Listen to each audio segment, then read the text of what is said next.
evening, viewers. My name is Frankie Fernandez, and I'm based in Melbourne, Australia.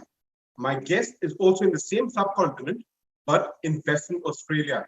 Zaneta Mascarenhas is the first Goan member of parliament. She represents the Swan Labour constituency, I could say, for viewers back in Goa. Now, Zaneta, has it actually sank into you that you are the new parliamentarian representing the people of Swan? It's been a pretty surreal experience. I'm really honoured and humbled that the people of Swan have elected me to be their representative in the federal parliament. I will be going to Canberra on Sunday, and I feel like that's when it will start to feel more real. But yeah, it's been a pretty amazing experience. I can understand the numerous calls that you've been receiving over the last couple of days since the counting was over and they declared you as the winner, the first women MP in Swan, right? Yes, yeah, the first female member in 101 years of this electorate existing. Now, to begin with, viewers back in India and Goa would like to know about your connections with our beautiful state, Goa. Yeah, both of my parents were born in Goa. My dad is from Goan, my mum from Panjim, and we still have family in Goa. And my cousin Gracie lives in like Lutlim, and I like to try and go to Goa regularly. And the truth is, the last time I went there was, I think, around 2018-19, before the pandemic, and I went there with my son, and he only had just learnt how to walk, but I thought it was important for him to understand his Goan heritage. I was told that you were actually meant to be in Goa this week, but because of the politics and because of the elections, you are in Perth. My cousin was getting married on the 21st of May, which was the same day as the Australian federal election. So, it's really unfortunate that I wasn't able to go there and experience that wedding. But hopefully I'll get to see my cousin soon. Now, Zaneta, now you being as the first MP in the Labour government, can you explain to us viewers back in India about the formation of the new cabinet? I know that the Prime Minister, Anthony Albanese, is away in foreign countries at a very important Four Nations meeting. Where do you, as a first-time MP, come into government formation? The thing that we'll be doing this week is like having our first meeting of the Federal Labor Party. And so we'll be having a discussion talking about our agenda and deciding on the final cabinet. So at the moment, the four people that have been nominated is obviously our Prime Minister, Jim Chalmers, our Treasurer, also our Foreign Minister, Penny Wong, but also Katie Gallagher, who's our Finance Minister. So those positions have been accounted for or allocated. And so now we'll decide on the final makeup of the cabinet and start talking about our agenda, which is very exciting. But the first sitting for our parliament will most likely be in July. And you did mention that you are going to be away in Canberra over the weekend. And I'm pretty sure you're looking forward for this trip. First time as an MP in Canberra. Yes, it'll be very, very exciting, and I have to say that undertaking or looking at becoming a federal parliament member is not something that you do without having a chat with your husband. So my husband will be the person that will be looking after our two young children who are 2 and 4 years old, and so I feel really grateful to have a really supportive partner. But I also haven't spent much time away from my children. But the thing that's unique about Western Australia is that there are a lot of people that do fly in, fly out jobs, and that's typically on the mines. But for me, my fly in, fly out job will be out of Canberra rather than a mine site. Coming back to Goa, what do you think is the importance and contribution of the Goan diaspora in influencing life, culture, and politics across the world? I think that it's interesting because a part of it's about the traits of Goan people. And I'd say that Goan people are warm, fun, intelligent, but also love good food and a good party. And so I think that one of the reasons why I was elected up is because people could see that warmth from me. And I see that as very much a part of my Goan culture.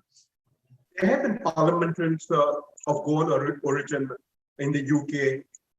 You have the Portugal Prime Minister who's got his Goan roots, but very few in Australia. You are the first one of Goan origin to be the member of parliament. Why is that so? And do you think that you are creating a new ground for the Goan diaspora to enter and shape politics in Australia? Yeah, the thing that I'd say is that for Goan people, they find where they can make the best contribution. And so for some people, that might be engineering or becoming a doctor or a youth worker. And for me, it ended up becoming a member of parliament. And the thing that I'd say to any Goans is wherever you think that you can make the greatest contribution should be where you can create that. But if there is like a little Goan boy or girl that's thinking about, their future aspirations, like I'd love them to know that, federal parliament is a place where they would be welcome. Now, given your background, you've been a chemical engineer by profession. You studied at one of the prestigious university in Western Australia. Given that as your background and now into politics, how do you think you are going to manage with this? The truth is, engineers think with a methodical, logical brain. And I think that, and I also have a science background as well. The thing that we've seen at this time in our world is that science-based, evidence-based decision-making has never been more important, whether that relates to the global pandemic and relying on our medical scientists to invent vaccinations, or whether that be climate change action and looking at the way that we decarbonise our world. And so I feel like this is a skill set that's really important to have in federal parliament, but also in a lot of other decision-making bodies. The other thing that I'd say from an engineering perspective is engineers like solving problems. And I think that there are a few problems in our federal parliament. And so I'm looking forward to troubleshooting those problems and creating great outcomes for the community. You've been a long-time volunteer with Climate Reality Project, a group that advocates for price on emissions. Do you think Australia can become a renewable energy superpower? The absolutely. And so I think Australia has a really exciting role to play in decarbonisation. I think that when we look at the future of reducing greenhouse gas emissions, we should be looking at the job opportunities that we create. And I think that, Australia can be at the forefront of that. And we need to look at clean energy manufacturing and the jobs that we can create, and also the opportunities that we'll have to export things like lithium batteries to overseas markets. You've got a lot of knowledge behind it. And all that we can say is best of luck in taking this forward, isn't it, Zaneta?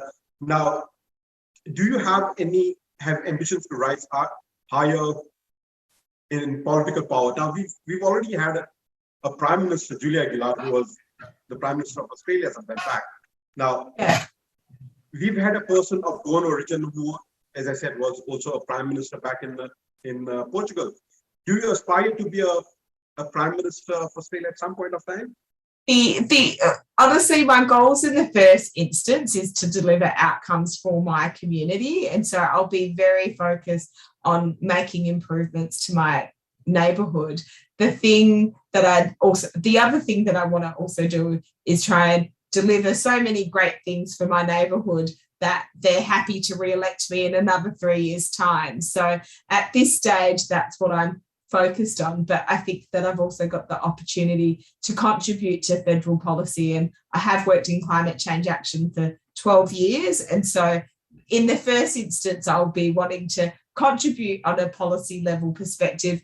But the other thing that I'd say is the thing that I think is lovely about the subcontinent is that the subcontinent has delivered so many female leaders, whether that be Bangladesh, Pakistan, or India. And the truth is, those countries delivered female leaders before Australia did. And so I take inspiration of what I've seen on the subcontinent. And I think that, people, should be happy to be members of parliament, irrespective of their race, background, colour, or etc. Like, I think that it's really important that we see people rise to the top so we can have better governance. And all that we can say is best of luck to you.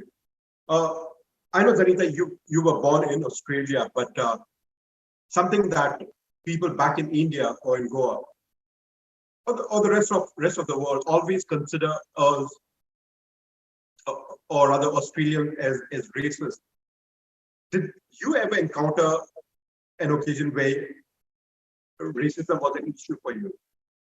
So the thing that I'd say is the town where I grew up was incredibly multicultural, and I feel like I got to reach my full potential. And because there were so many people of different backgrounds, I felt pretty insulated from racism. In saying that, I do remember my first instance of racism was on a hockey field, and I remember someone making a really racist comment to me, and I burst out into tears as the little 10-year-old that I was. And so I think that there are elements of racism in probably most countries, but I'd say that largely my experience has been pretty positive, and I want people to be able to reach their full potential. And the other thing that I'd say is that generally, if people are being racist, it's probably because they've got their own deficiencies and own insecurities. And so generally, if I see someone being racist, it's kind of, my thought is, what are you insecure about? What are you, what is the motivation behind that? And so I try and take the higher ground. And you summed it up pretty well, Zaneta. Now, tell us a little bit about your family, your mom, dad. They moved over here to Australia in 1976. I think it's 76, but mum and dad grew up in Kenya. So they were born in Goa, grew up in Kenya. They met in Kenya and fell in love, a part of the strong Goan community that was in Kenya. And then mum and dad looked at migrating to Australia. When they went to the embassy, what they said to my dad is that he had the right skills but was the wrong colour. And that's because Australia had something called the White Australia policy.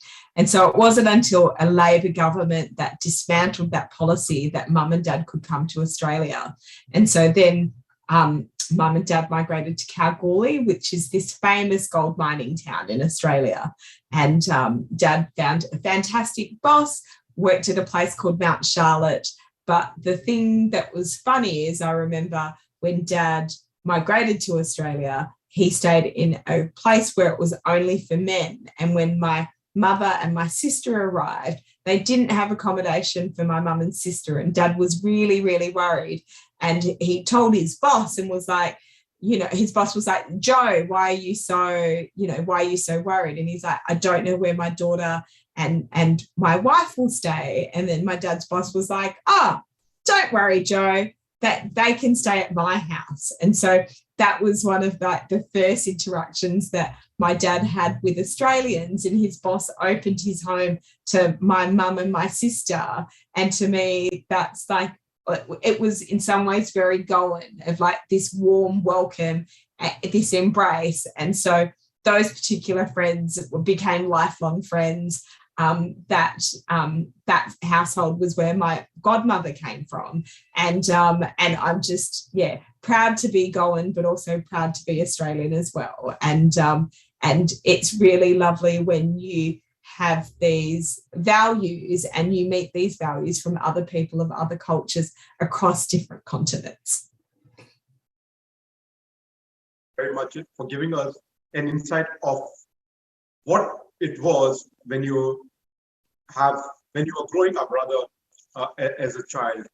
Thanks a lot, Zaneta. Cool. You're very welcome, Frankie. Yeah, Zaneta, I know you were you did mention at the start of it that you were meant to be in Goa around this time for the wedding, your cousin's wedding. Through Prudent Media, would you like to wish the newly married couple? I'm not sure where the couple is now, but what I'd love to say is congratulations on getting married, and I look forward to meeting you. And Alan's a great catch, and I hope to meet you, whether that's in Australia or in India. Very much, Zaneta. I know it's been a very busy schedule for you at the moment. Just elected as the first women MP in Swan. I know it's going to be a long journey for you moving on. We not only go in Australia, in Perth, but throughout the world, wish you all the very best in your journey ahead. Thank you very much for joining us and giving us your time. Thank you so much for having me, Frankie. Yeah, I'm a proud Goan, and and I look forward to meeting other Goans on my journey.